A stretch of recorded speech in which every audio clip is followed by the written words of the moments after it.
So you might have been told that shorts are like cheat codes for growing your channel. And if you take one look around, viral shorts really are blowing up channels all across YouTube. While many creators are seeing an influx of subs thanks to shorts. Another one went viral and another one went viral. And there was a day where I got like 72,000 subs in a 24-hour period. The dark truth is that things aren't nearly as good as they seem. And short form videos are even causing some major problems for creators you might not expect. Creators pretty much relevant for 2-3 months and then it's on to the next person. And like the only real way to like keep relevance is by getting into long form. I spoke with 2 successful shorts creators, one of which even grew from only 300 subs to literally over 500,000 in just the past month. They told me the truth about what's going on and revealed some of shorts' most glaring flaws. Imagine for a second that you spend a few weeks on a single long form video. It performs pretty well for your channel and ends up with over 1 million views and brings in more than 10,000 subscribers. A nice boost for your channel. Then you see the popularity of shorts and decide to spend a few hours making one. In no time, it's up on YouTube, and less than 2 weeks later, it's already gotten over 1 million views and almost 16,000 subscribers. You see firsthand the growth shorts can provide,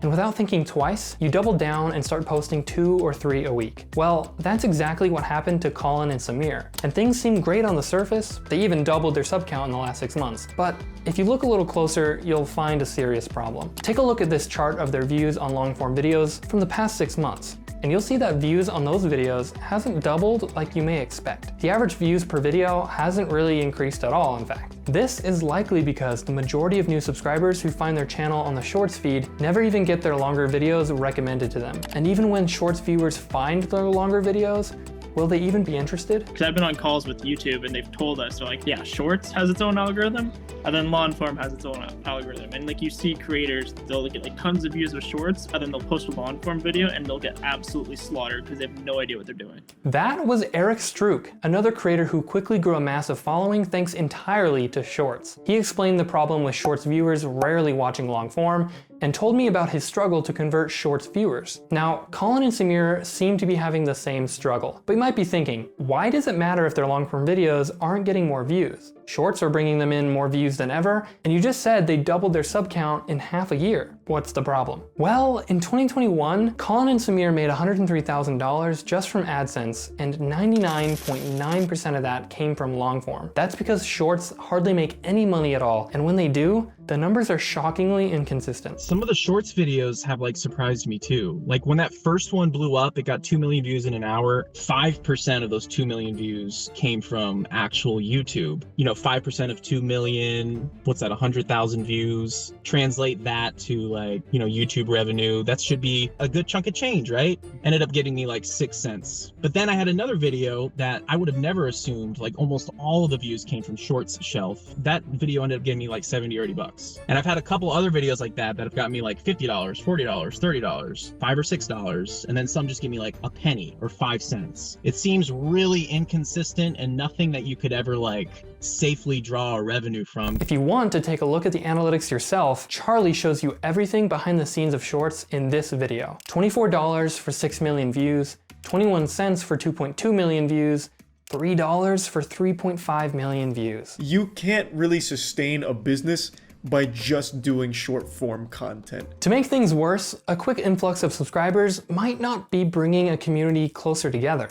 And in fact, it may do the opposite. Those really quick influx of subs, I don't think they're as valuable per se, at least at that moment, than someone who has slowly built a brand over, the past 5 or 6 years. There are people on YouTube who have a lower amount of subscribers than I have, who I know are in a much better place long-term with their fan base, because those are actual loyal fans who have watched the long-form pieces that these people have put out. They've grown to like resonate with that creator. There's a true loyal following there versus, you scrolled through and watched a 30-second short and you thought it was interesting and you subscribed. So even though creators utilizing Shorts like Colin and Samir are seeing huge shifts, like doubling their sub count, how can they really benefit from this growth? In terms of financial benefit, one thing I have to recognize is that AdSense is only a fraction of their income. So even though their AdSense probably isn't growing, most of their revenue comes from brand deals. So what about that? It's hard to say if their community is more engaged than it used to be. And if they're able to charge brands double what they used to for sponsorships, if their long-form videos aren't seeing more engagement, the question for me becomes, how engaged are those new subscribers? And how excited are they to be a part of this community? There are plenty of downsides to shorts, and treating them like some sort of magic bullet solution to easy growth is irresponsible. Obviously, the situation is far more complicated than that. But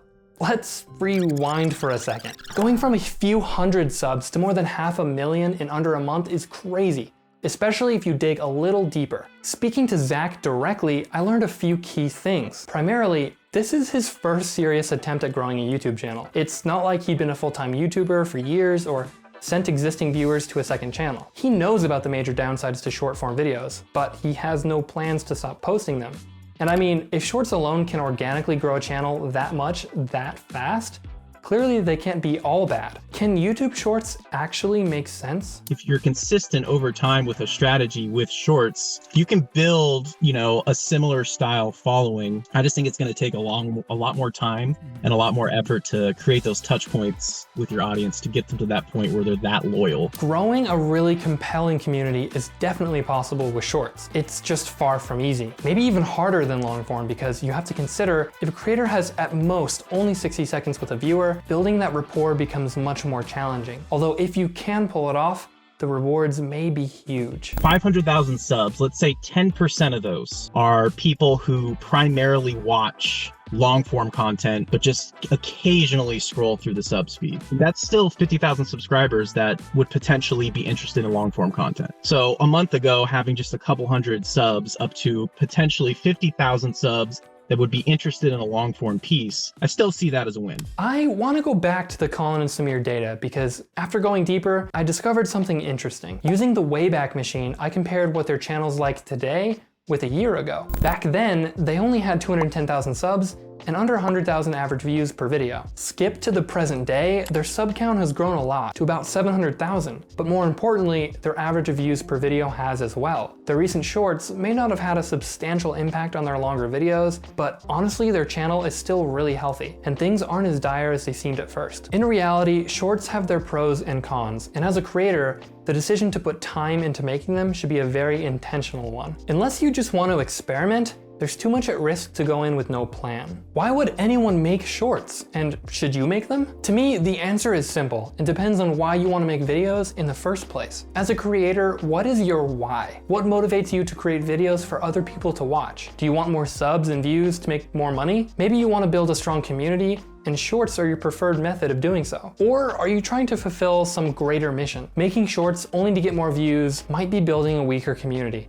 And that could be because, as of right now, too often shorts just feel like content, not a gift to the community. To me, subs and views just aren't important compared to how alive the platform feels. I'm curious what you think. Does it feel like there's still a buzz in the YouTube community? Like, there's a lot of new ideas and collaboration going on. I can't help but think of the Place subreddit, since that's going on right now as I record this. Millions of people around the world are placing pixels on a giant canvas, where established communities sometimes collaborate and other times clash, all while new communities are being formed. Being a part of all that just feels cool. If creators are too scared to take risks, it makes a worse platform. The concept of a daily vlog used to sound crazy, but then that format proved its potential. The same applies for many other formats, and the truth is, YouTube just wouldn't be that interesting of a place if creators didn't take risks and try new things. Besides, there's no need to focus on subscribers. What's the point of having 300,000 subs, yet only 10,000 views per video? That sort of thing is a sign of a weak community. It's important to remember that just the fact that your videos are vertical and shorter than 60 seconds won't grow a strong community, and neither will the latest trend or update to the recommendation algorithm. At the end of the day, only really you can achieve that. Your authenticity and ingenuity matters a lot more than if you're taking advantage of the latest trend. In the case of Colin and Samir, money and subs might be irrelevant to them. Maybe they see shorts as crushing their goal of educating and inspiring creators, and they're happy with the results so far. Now, I don't care if you subscribe or not, but if you'd like to talk more about YouTube with me, I've been thinking of starting a Discord server, but I'm just not sure there's enough interest. Let me know if that sounds interesting or not in a comment below. Thanks to Eric and Zach for taking the time to be interviewed, and I'll see you guys next week.